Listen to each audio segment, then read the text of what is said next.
Bismillahirrahmanirrahim. Assalamualaikum warahmatullahi wabarakatuh.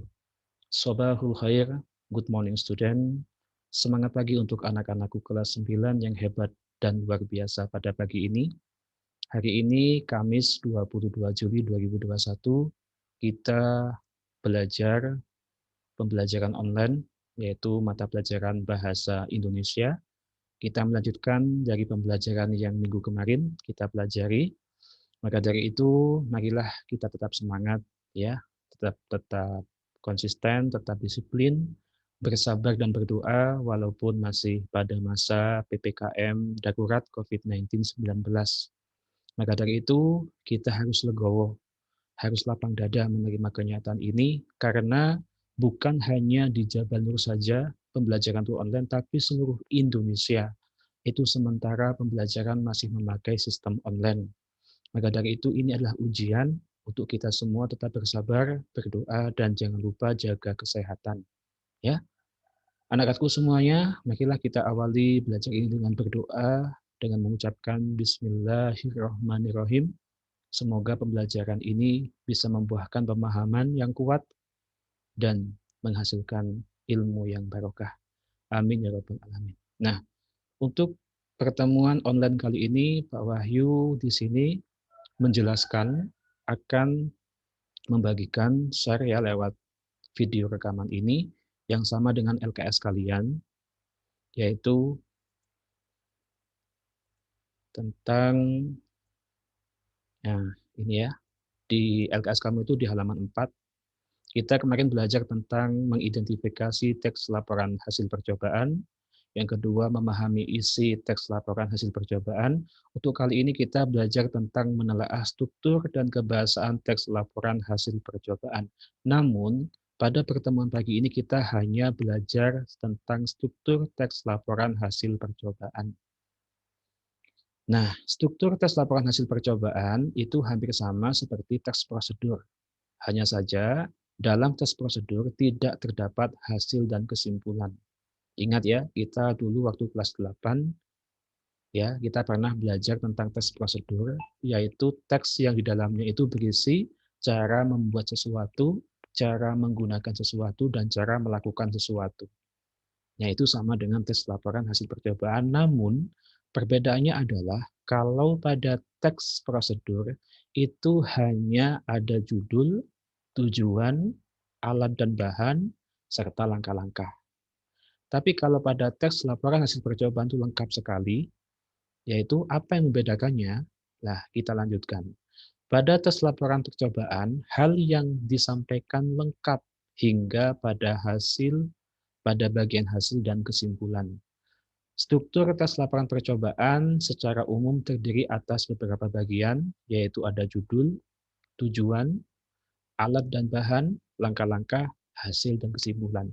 Jadi kalau pada tes prosedur, hasil dan kesimpulan ini tidak ada. Cuma hanya sebagian yaitu judul, tujuan, alat dan bahan, dan langkah-langkah. Jadi paham ya nak ya?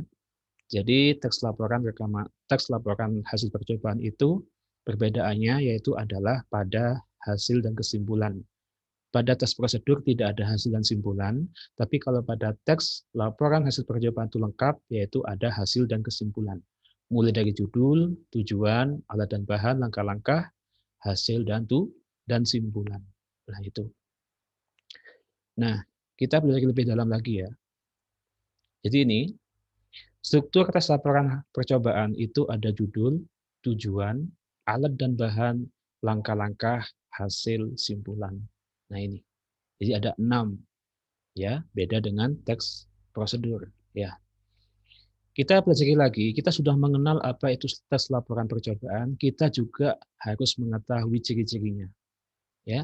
Ketika kamu ingin menulis teks laporan percobaan, ada beberapa hal yang kamu perhatikan, di antaranya satu, objektif. Maksudnya adalah menyampaikan informasi dengan sebenar-benarnya meskipun hasil percobaan tidak sesuai dengan keinginan. Jadi harus objektif. Misalkan kamu di sana ada teks laporan percobaan membuat layang-layang, teks laporan percobaan membuat puding buah, teks laporan percobaan membuat eksperimen, yaitu membuat kamera. kamera dari barang bekas misalkan. Nah ini kan berarti kan percobaan. Jadi kamu itu kan, saya yakin di rumah itu pasti pernah membuat sebuah percobaan, contohnya seperti kamu masak, membuat layang-layang, atau kamu buat video channel YouTube, ya saat ini kan musimnya ya, kalau kelas 9 ini kan ada teman kita Andrianto, ini kan juga pernah membuat channel YouTube ya. Nah itu sebenarnya itu sebuah percobaan, bisa jadikan laporan juga itu, bagaimana cara langkah-langkahnya membuat videonya, mengedit video, memasukkan ke YouTube, berapa durasinya, seperti itu. Itu namanya percobaan. Sehingga percobaan itu harus objektif.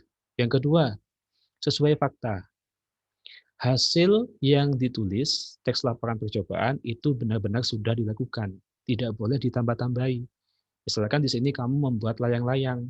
Jadi kamu yang pernah kamu lakukan mulai kamu mencari bambu, membuat bambu, kamu memotongnya, sampai kamu mengukurnya, sampai kamu apa namanya itu mengukur dengan kertasnya itu kamu harus sesuai apa yang kamu lakukan. Tidak boleh kamu tambah-tambahi. Jadi fakta namanya itu. Yang ketiga itu lengkap. Artinya menyampaikan semua informasi dalam teks laporan percobaan itu dengan lengkap.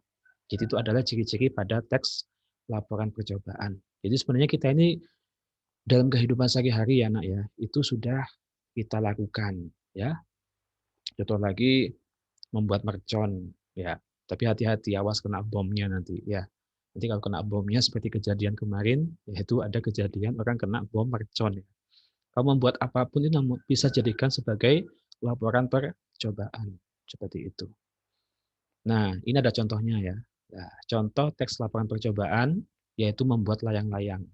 Nah, ini kan sebuah apa? Sebuah percobaan, eksperimen. Saya yakin yang putra itu semuanya pasti bisa ini.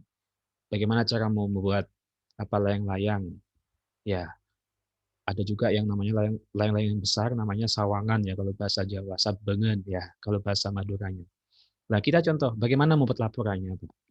Ya, tujuan membuat layang-layang yaitu dari sekian banyak kerajinan tangan sederhana serta praktis yang bisa Anda nikmati bersama dengan anak, keponakan, adik, atau anggota keluarga Anda lainnya. Jadi tujuannya adalah membuat layang-layang untuk hiburan dan juga merupakan hasil dari kerajinan tangan.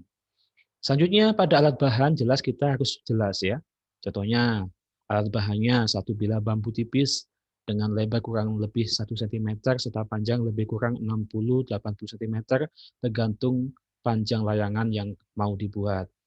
Satu bilah bambu tipis dengan lebar kurang dan lebih 1 cm serta panjang lebih kurang 40-50 cm tergantung lebar layangan yang mau dibuat.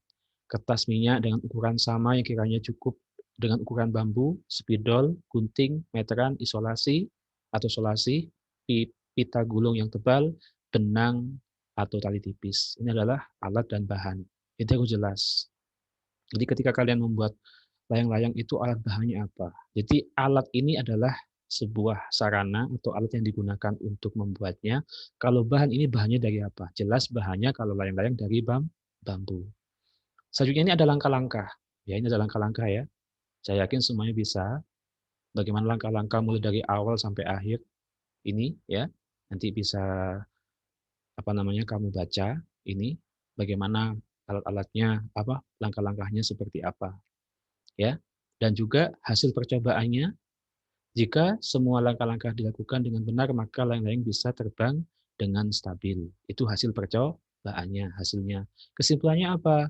Membuat layang-layang membutuhkan ketelitian yang cukup tinggi, karena jika rangka yang dibuat tidak sesuai aturan atau tidak imbang, maka layang-layang tidak bisa diterbangkan. Nah ini ya, jadi terus ini juga ada contoh tes laporan membuat mie instan. Nah, ini ya, tujuannya apa, alat bahannya kompor, korek api, wajan mie instan, air, langkah-langkahnya sampai hasil percobaannya, sampai kesimpulannya. Nah, jadi ini adalah teks laporan percobaan sebenarnya sudah kita lakukan setiap hari. Jadi seperti ini contohnya. Ya, mungkin kamu di rumah juga bisa bagaimana cara membuat kopi, bagaimana cara membuat teh manis, bagaimana cara membuat Thai tea, bagaimana cara membuat jus buah seperti itu. Itu bisa dijadikan teks laporan hasil percobaan. Nah, dari sini paham ya? Jadi kalau tidak paham nanti kalian bisa bertanya lewat chat pribadi Pak Wahyu, bisa video call, terserah kamu, yang penting kamu bisa paham. Intinya kamu paham.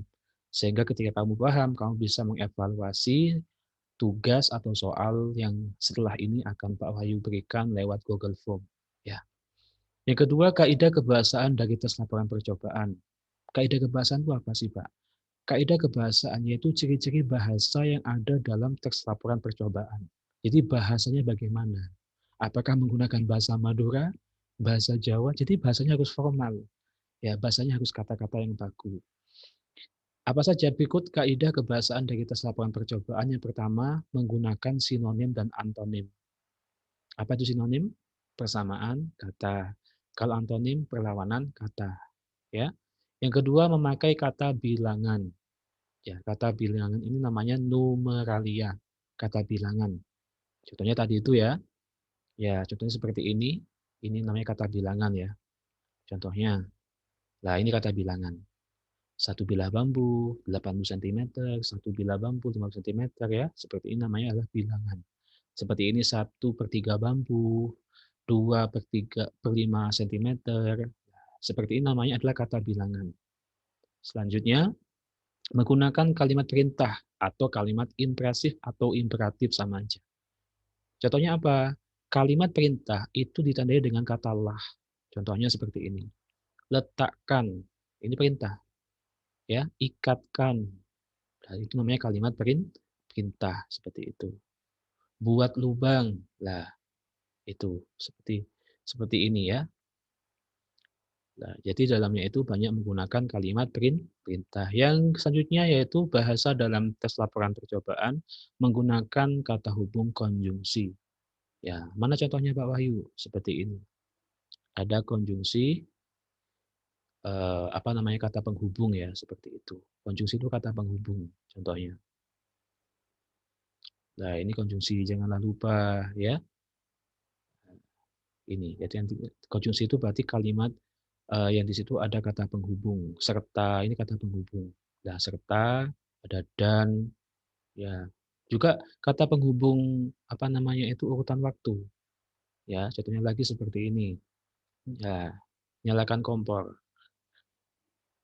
Tunggu beberapa menit hingga air mendidih. Hingga ini juga kata penghubung. Ya, setelah air mendidih masukkan, lagi masukkan kata perintah. Air tersebut ke dalam tempat mie. Nah, kata setelah ini namanya kata penghubung. Ya, tunggu beberapa saat, lah hingga, lah kata hingga ini namanya kata penghubung. Lalu ini kata penghubung, tapi kata penghubung urutan waktu. Masukkan bumbu, ini namanya kata perintah. Nah, itu jadi kebahasaan-kebahasaan dalam teks laporan percobaan. Jadi yang pertama banyak menggunakan sinonim dan antonim, yang selanjutnya memakai kata bilangan atau numeralia, yang ketiga menggunakan kalimat perintah atau kalimat impresif, yang terakhir menggunakan kata hubung atau konjungsi. Nah, itulah yang kita pelajari pada pagi ini. Nanti jika kalian ada yang tidak paham, silakan kalian bisa bertanya lewat chat WA atau langsung telepon, tidak apa-apa. Video call terserah kami, penting kamu bisa paham. Nah, setelah ini yaitu ada evaluasi melalui Google Form. Nanti kamu klik Google Form itu dan pastinya nanti akan terekam dengan otomatis ke dalam laptop madrasah bahwa jawabanmu sudah masuk dan akan juga pasti akan kami koreksi. Seperti itu. Hasilnya setiap seminggu sekali itu ada laporan siapa yang belum belajar dan siapa yang sudah belajar. Dan setiap 2 minggu sekali untuk mapel Pak Wahyu itu ada nanti laporan hasil nilainya. Karena semuanya juga akan dikoreksi oleh Pak Wahyu yang kalian kerjakan melalui Google Form. Nah, itulah yang dapat Pak Wahyu sampaikan. Tetap semangat, disiplin, dan istiqomah. Salam kepada Bapak Ibu di rumah. Mohon maaf dari kami mewakili semua Dewan Guru Yayasan Jabal Nur kalau sampai saat ini sekolah belum bisa tatap muka dengan sepenuhnya karena masih juga kita bagaimanapun sekolah ini, madrasah ini adalah milik pemerintah yang harus patuh dengan instruksi atau aturan pemerintah. Ya, jadi tetap semangat di rumah, jaga kesehatan, jaga makan, dan tetap berdoa. Semoga corona atau PPKM ini bisa segera selesai. Nah, itulah yang dapat saya sampaikan anak-anakku. Semoga bermanfaat. Akhirul kalam wal afa minkum. Assalamualaikum warahmatullahi wabarakatuh. Semangat generasi Mas Janur, semangat, siap, oke.